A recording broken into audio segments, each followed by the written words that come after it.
माननीय सभापति महोदय, पुराने पेंशन का मुद्दा कई बार सदन में आया और ये फिक्स मैच की तरह हो गया है कि हम आवाज उठाएंगे, लेकिन सरकार की हठधर्मिता है कि हम कुछ करेंगे नहीं। माननीय सभापति महोदय, पहले का जो उत्तर आया है माननीय मंत्री जी के द्वारा, मेरा बहुत साधारण सा प्रश्न था कि क्या वित्त मंत्री बताएंगे कि प्रदेश में पुरानी पेंशन बहाल किए जाने की सरकार की तरफ से कोई योजना है? सरकार का उत्तर आया जी नहीं। माननीय सभापति महोदय, कई भाजपा शासित प्रदेशों में पुरानी पेंशन बहाल कर दी गई और माननीय सभापति महोदय, जो ये खाका प्रश्न उत्तर आया है जिसमें मैंने कहा कि पुरानी पेंशन बहाल न होने के कारण प्रदेश के कार्यक्रमों में भारी रोष है, तो इन्होंने इसका उत्तर यस नो में न दे करके बताया कि प्रदेश में दिनांक 1 अप्रैल 2005 से नई पेंशन योजना एनपीएस लागू है।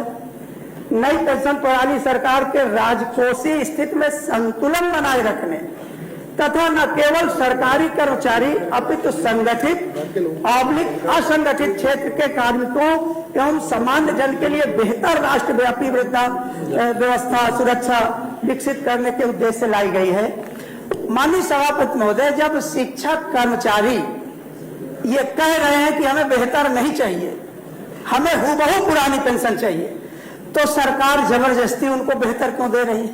पहला सवाल। दूसरा सवाल कि विजय कुमार बंधु जी के नेतृत्व में जो पुरानी पेंशन के लिए रात दिन आंदोलन कर रहे हैं अटेवा के प्रदेश अध्यक्ष, मैं वहां जिक्र इसलिए करना चाहूंगा कि 1 अक्टूबर 2023 को दिल्ली के रामलीला मैदान पर भारत ही नहीं बल्कि पूरे विश्व में अगर उस रैली का आकलन किया जाता तो उन कर्मचारी शिक्षकों का रोष उसमें देखने को मिलता। पूछ लीजिए। बिल्कुल। माननीय सभापति,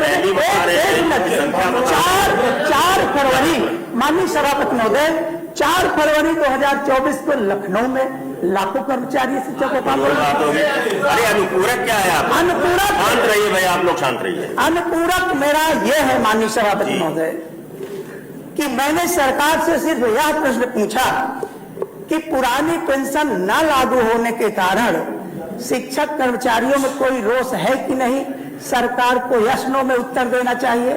तो सरकार उसका उत्तर न दे करके वो उत्तर क्या उनका आता है कि हम संतुलन बना रहे हैं और बेहतर स्थिति के लिए जा रहे हैं। और माननीय सभापति महोदय, एक मेरा सबसे महत्वपूर्ण इसमें उत्तर और है, 1 मिनट। माननीय सभापति महोदय, राज्य सरकार की अधिसूचना दिनांक 28 मार्च 2005 के पूर्व जो विज्ञापित पद थे उसको राज्य सरकार ने कहा कि हम ओपीएस को एनपीएस में कन्वर्ट कर रहे हैं।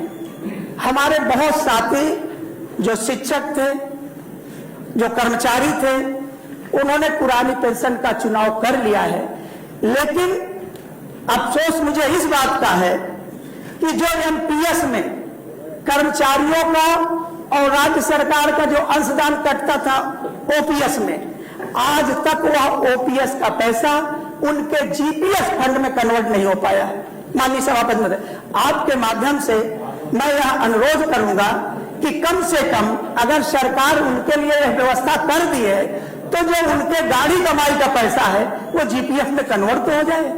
माननीय सभापति। माननीय मंत्री जी।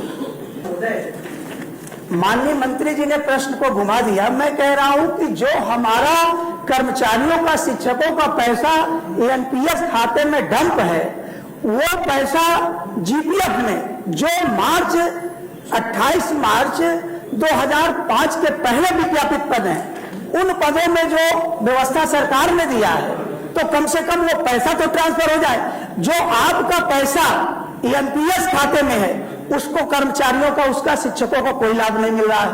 अब जब खाता उनका खुल गया है जीपीएफ का, तो वो पैसा स्वतः जीपीएफ में कन्वर्ट हो जाना चाहिए।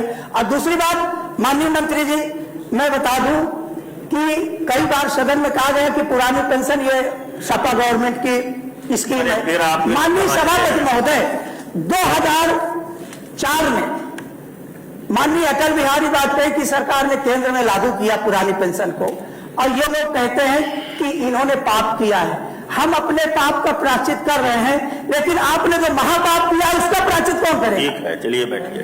ये तो करिए। आशुतोष सिन्हा जी, आशुतोष सिन्हा। नहीं, हम लोग लड़ रहे हैं प्रायश्चित। डॉक्टर मान सिंह जी बैठिए ना। ये जनता देख रही है, मान सिंह, कौन कर रहा है? मान सिंह जी, डॉक्टर मान सिंह यादव जी बैठ जाइए।